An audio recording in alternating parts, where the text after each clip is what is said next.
Today we're going to be reading chapter 3 of Harry Potter and the Sorcerer's Stone, Letters from No One. So let's get started. Chapter 3, Letters from No One. The escape of the Brazilian boa constrictor earned Harry his longest ever punishment. By the time he was allowed out of his cupboard again, the summer holidays had started, and Dudley had already broken his new video camera, crashed his remote control airplane, and first time out on his racing bike, knocked down old Mrs. Figg as she crossed Privet Drive on her crutches. Harry was glad school was over, but there was no escaping Dudley's gang, who visited the house every single day. Piers, Dennis, Malcolm, and Gordon were all big and stupid, but as Dudley was the biggest and stupidest of the lot, he was the leader. The rest of them were all quite happy to join in Dudley's favorite sport, Harry hunting. This was why Harry spent as much time as possible out of the house, wandering around and thinking about the end of the holidays, where he could see a tiny ray of hope. When September came, he would be going off to secondary school, and for the first time in his life, he wouldn't be with Dudley. Dudley had been accepted at Uncle Vernon's old private school, Smeltings. Piers Polkiss was going there too. Harry, on the other hand, was going to Stonewall High, the local public school. Dudley thought this was very funny. They stuff people's head down the toilet the first day at Stonewall, he told Harry. Want to come upstairs and practice? No thanks, said Harry. The poor toilets never had anything as horrible as your head down it. It might be sick. Then he ran before Dudley could work out what he'd said. One day in July, Aunt Petunia took Dudley to London to buy his Smeltings uniform, leaving Harry at Mrs. Figg's. Mrs. Figg wasn't as bad as usual. It turned out she'd broken her leg tripping over one of her cats, and she didn't seem quite as fond of them as before. She let Harry watch television and gave him a bit of chocolate cake that tasted as though she'd had it for several years. That evening, Dudley paraded around the living room for the family in his brand new uniform. Smelting's boys wore maroon tailcoats, orange knickerbockers, and flat straw hats called boaters. They also carried knobbly sticks used for hitting each other while the teachers weren't looking. This was supposed to be good training for later life. As he looked at Dudley in his new knickerbockers, Uncle Vernon said gruffly that it was the proudest moment of his life. Aunt Petunia burst into tears and said she couldn't believe it was her Ickle Dudleykins. He looked so handsome and grown up. Harry didn't trust himself to speak. He thought two of his ribs might already have cracked from trying not to laugh. There was a horrible smell in the kitchen the next morning when Harry went in for breakfast. It seemed to be coming from a large metal tub in the sink. He went to have a look. The tub was full of what looked like dirty rags swimming in gray water. What's this? He asked Aunt Petunia. Her lips tightened as they always did if he dared to ask a question. Your new school uniform, she said. Harry looked in the bowl again. Oh, he said, I didn't realize it had to be so wet. Don't be stupid, snapped Aunt Petunia. I'm dyeing some of Dudley's old things gray for you. It'll look just like everyone else when I'm finished. Harry seriously doubted this, but thought it was best not to argue. He sat down at the table and tried not to think about how he was going to look on his first day at Stonewall High, like he was wearing bits of elephant skin, probably. Dudley and Uncle Vernon came in, both with wrinkled noses because of the smell from Harry's new uniform. Uncle Vernon opened his newspaper as usual, and Dudley banged his smelting stick, which he carried everywhere on the table. They heard the click of the mail slot and flop of letters on the doormat. Get the mail, Dudley, said Uncle Vernon from behind his paper. Make Harry get it. Get the mail, Harry. Make Dudley get it. Poke him with your smelting stick, Dudley. Harry dodged a smelting stick and went to get the mail. Three things lay on the doormat.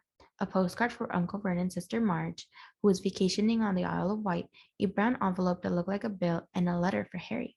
Harry picked it up and stared at it, his heart twanging like a giant elastic band. No one ever in his life had written to him. Who would? He had no friends, no other relatives. He didn't belong to the library, so he never even gotten rude notes asking for books back. Yet here it was, a letter, addressed so plainly there could be no mistake. Mr. H. Potter, the cupboard under the stairs, 4 Privet Drive, Little Winging, Surrey. The envelope was thick and heavy, made of yellowish parchment, and the address was written in emerald green ink. There was no stamp.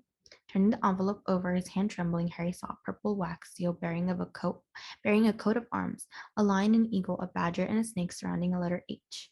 Hurry up, boy, shouted Uncle Vernon from the kitchen. What are you doing, checking for letter bombs? He chuckled at his own joke. Harry went back to the kitchen, still staring at his letter.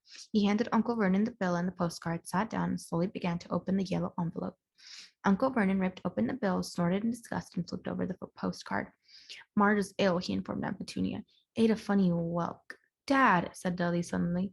Dad, Harry's got something.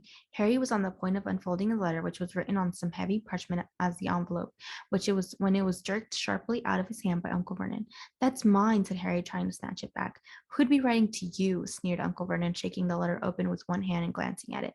His face went from red to green faster than a set of traffic lights, and it didn't stop there. Within seconds, it was the grayish white of old porridge.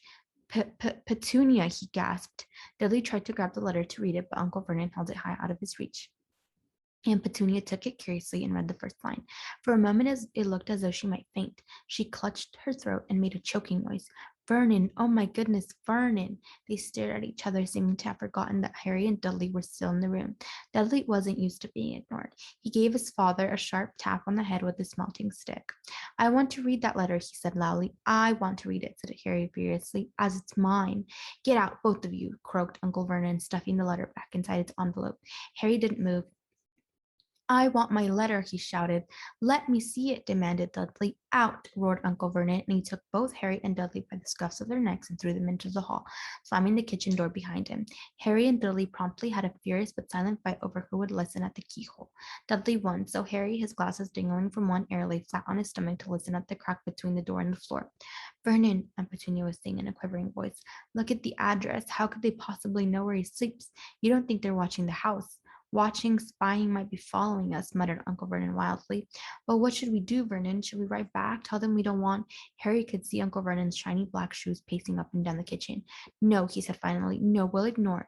If they don't get an answer, yes, that's best. We won't do anything. But I'm not having one in the house, Petunia. Didn't we swear when we took him in we'd stamp out that dangerous nonsense? That evening, when he got back from work, Uncle Vernon did something he'd never done before. He visited Harry in his cupboard. Where's my letter? Said Harry, the moment Uncle Vernon had squeezed through the door. Who's writing to me? No one. It was addressed to you by mistake, said Uncle Vernon shortly. I have burned it. It was not a mistake, said Harry angrily. It had my cupboard on it. Silence, yelled Uncle Vernon, and a couple of spiders fell from the ceiling. He took a few deep breaths and forced his face into a smile which looked quite painful. Yes, Harry, about this cupboard. Your aunt and I have been thinking. You're really getting a bit big for it. We think it might be nice if you moved into Dudley's second bedroom. Why? Said Harry. Don't ask questions, snapped his uncle. Take his stuff upstairs now. The Dursleys' house had 4 bedrooms, one for Uncle Vernon and Aunt Petunia, one for visitors, usually Uncle Vernon and Sister Marge, one where Dudley slept, and one where Dudley kept all the toys and things that wouldn't fit in his first bedroom. It only took Harry one trip upstairs to move everything he owned from the cupboard to his room. He sat down on the bed and stared around him. Nearly everything in here was broken. The month-old video camera was laying on the top of a small working tank Dudley had once driven over the next-door neighbor's dog. In the corner was Dudley's first ever television set, which he'd put his foot through when his favorite program had been canceled. There was a large bird cage which had once held a parrot that Dudley had swapped at school for a real-life air rifle, which was up on a shelf with the end all bent because Dudley had sat on it. Other shelves were full of books. They were the only things in the room that looked as though they'd never been touched.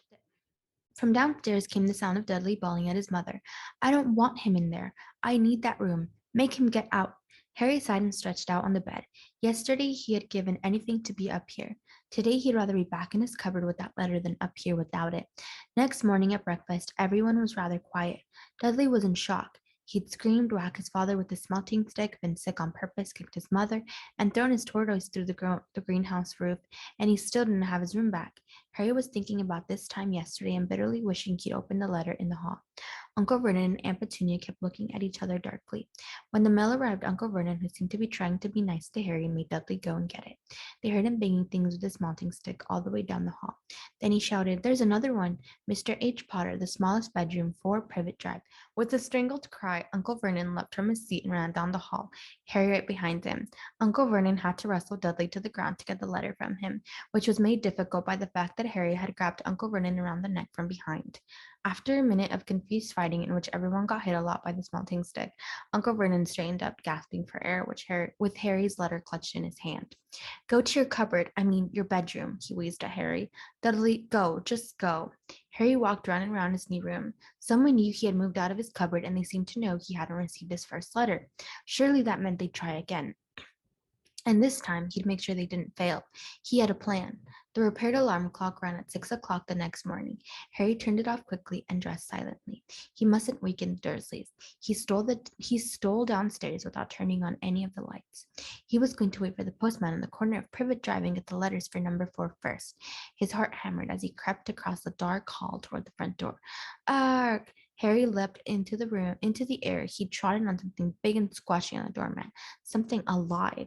Lights clicked on upstairs, and to his horror, Harry realized that the big, squashy something had been his uncle's face.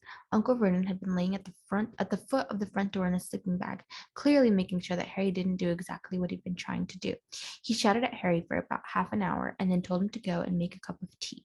Harry shuffled miserably off into the kitchen, and by the time he got back, the mail had arrived, right into Uncle Vernon's lap. Harry could see 3 letters addressed in green ink. I want, he began, but Uncle Vernon was tearing the letters into pieces before his eyes. Uncle Vernon didn't go to work that day. He stayed at home and nailed up the mail slot. See, he explained to Aunt Petunia through a mouthful of nails, if they can't deliver them, they'll just give up. I'm not sure that'll work, Vernon. Oh, these people's minds work in strange ways, Petunia. They're not like you and me, said Uncle Vernon, trying to knock in a nail with a piece of fruitcake Aunt Petunia had just bought him. On Friday, no less than 12 letters arrived for Harry. As though they couldn't go through the mail slot, they had been pushed under the door, slotted through sides, and a few even forced through the small window in the downstairs bathroom. Uncle Vernon stayed at home again. After braining all the letters, he got out a hammer and nails and boarded up the cracks around the front and back doors so no one could go out. He hummed tiptoe through the tulips as he worked and jumped at small noises. On Saturday, things began to get out of hand. 24 letters to Harry found their way into the house, rolled up and hidden inside each of the 24 nights the very confused milkman had handed Aunt Petunia to the living room window, while Uncle Vernon made furious telephone calls to the post office and the dairy trying to find someone to complain to. Aunt Petunia shredded the letters in her food processor. Who on earth wants to talk to you this badly? Dudley asked Harry in amazement. On Sunday morning, Uncle Vernon sat down at the breakfast table looking tired and rather ill but happy. No post on Sundays, he reminded them cheerfully as he spread marmalade on his newspapers. No damn letters today. Something came whizzing down the kitchen chimney as he spoke and caught him sharply on the back of the head. Next moment, 30 or 40 letters came pelting out of the fireplace like bullets. The Dursleys ducked, but Harry leapt in the air trying to catch one. Out, out! Uncle Vernon seized Harry around the waist and threw him into the hall. When Aunt Petunia and Dudley had run out with their arms over their faces, Uncle Vernon slammed the door shut. They could hear the letters still streaming into the room, bouncing off the walls and floor. That does it, said Uncle Vernon, trying to speak calmly, but pulling great tufts out of his mustache at the time. I want you all back here in 5 minutes, ready to leave. We're going away. Just pack some clothes, no arguments. He looked so dangerous with half his mustache missing that no one dared argue. 10 minutes later, they had wrenched their way through the boarded-up doors and were in the car, speeding toward the highway. Dudley was sniffling in the back of his seat. His father hit him round the head for holding them up while he tried to pack his television, VCR, and computer in his sports bag. They drove and they drove. Even Aunt Petunia didn't dare ask where they were going. Every now and then, Uncle Vernon would take a sharp turn and drive in the opposite direction for a while. Shake 'em off, he would mutter whenever he did this. They didn't stop to eat or drink all day. By nightfall, Dudley was howling. He never had such a bad day in his life. He was hungry, he'd missed 5 television programs he'd wanted to see, and he'd never gone so long without blowing up an alien on his computer. Uncle Vernon stopped at last outside a gloomy-looking hotel on the outskirts of a big city. Dudley and Harry shared a room with twin beds and damp, musty sheets. Dudley snored, but Harry stayed awake, sitting on the windowsill, staring down at the lights of passing cars and wondering. They ate stale cornflakes and cold tinned tomatoes on toast for breakfast the next day. They had just finished when the owner of the hotel came over to their table. Excuse me, but is one of you Mr. H. Potter? Only I got about 100 of these at the front desk. She held up a letter so they could read the green ink. Address, Mr. H. Potter, room 17, Railview Hotel, Cokeworth. Harry made a grab for the letter, but Uncle Vernon knocked his hand out of the way. The woman stared. I'll take them, said Uncle Vernon, standing up quickly and following her from the dining room. Wouldn't it be better just to go home, dear? Aunt Petunia suggested timidly hours later, but Uncle Vernon didn't seem to hear her. Exactly what he was looking for, none of them knew. He drove them into the middle of a forest, got out, looked around, shook his head, got back in the car, and off they went again. The same thing happened in the middle of a plowed field, halfway across a suspension bridge, and at the top of a multi-level parking garage. Daddy's gone mad, hasn't he? Dudley asked Aunt Petunia dully late that afternoon. Uncle Vernon had parked at the coast, locked them all inside the car, and disappeared. It started to rain. Great drops beat on the roof of the car. Dudley sniveled. It's Monday, he told his mother. The great Humberto's on tonight. I want to stay somewhere with a television. Monday. This reminded Harry of something. If it was Monday, and you could usually count on Dudley to know the days of the week because of television, then tomorrow, Tuesday, was Harry's 11th birthday. Of course, his birthdays were never fun. Last year, the Dudleys had given him a coat hanger and a pair of Uncle Vernon's old socks. Still, you weren't 11 every day. Uncle Vernon was back and he was smiling. He was also carrying a long, thin package and didn't answer Aunt Petunia when she asked what he bought. Found the perfect place, he said. Come on, everyone out. It was very cold outside the car. Uncle Vernon was pointing at what looked like a large rockway out at sea. Perched on top of the rock was the most miserable-looking shack you could imagine. One thing was certain, there was no television in there. Storm forecast for tonight, said Uncle Vernon gleefully, clapping his hands together, and this gentleman kindly agreed to lend us his boat. A toothless old man came ambling up to them, pointing with a rather wicked grin at an old rowboat bobbing in the iron-gray water below them. I've already got some rations, said Uncle Vernon, so all aboard. It was freezing in the boat. Icy sea spray and rain crept down their necks, and a chilly wind whipped their faces. After what seemed like hours, they reached the rock where Uncle Vernon, slipping and sliding, led the way to the broken-down house. The inside was horrible. It smelled strongly of seaweed, the wind whistled through the gaps in the wooden walls, and the fireplace was damp and empty. There were only 2 rooms. Uncle Vernon's rations turned out to be a big bag of chips each and 4 bananas. He tried to start a fire, but the empty chip bag just smoked and shriveled up. Could do something with these letters now, eh? He said cheerfully. He was in a very good mood. Obviously, he thought nobody stood a chance of reaching them here in a storm to deliver mail. Harry privately agreed, though the thought didn't cheer him up at all. As night fell, the promised storm blew up around them. Spray from the high waves splattered the walls of the hut, and a fierce wind rattled the filthy windows. Aunt Petunia had found moldy blankets in the second room and made up a bed for Dudley on the moth-eaten sofa. She and Uncle Vernon went off to the lumpy bed next door, and Harry was left to find the softest bit of floor he could and to curl up under the thinnest, most ragged blanket. The storm raged more and more ferociously as the night went on. Harry couldn't sleep. He shivered and turned over, trying to get comfortable, his stomach rumbling with hunger. Dudley's snores were drowned by the low rolls of thunder that started near midnight. The lighted dial of Dudley's watch, which was dangling over the edge of the sofa on his fat wrist, told Harry he'd be 11 in 10 minutes' time. He lay and watched his birthday tick near, wondering if the Dursleys would remember at all, wondering where the letter writer was now. 5 minutes to go. Harry heard something creak outside. He hoped the roof wasn't going to fall in, although he might be warmer if it did. 4 minutes to go. Maybe the house in Privet Drive would be so full of letters when they got back that he'd be able to steal one somehow. 3 minutes to go. Was that the sleigh slapping hard on the rock like that? And 2 minutes to go. What was that funny crunching noise? Was the rock crumbling into the sea? 1 minute to go, and he'd be 11. 30 seconds, 20, 10, 9. Maybe he'd wake Dudley up just to annoy him. 3, 2, 1, boom. The whole shack shivered and Harry sat bolt upright, staring at the door. Someone was outside knocking to come in. So members, that was chapter 3, Letters from No One, from Harry Potter and the Sorcerer's Stone. I'm going to ask you 3 comprehension questions and please answer them down below if you can. So number 1, where did Mr. Dursley take his family and Harry to get away from the letters? Number 2, after everyone went to bed, what was Harry counting down to? Number 3, how old is Harry turning? So that was it. Until next time.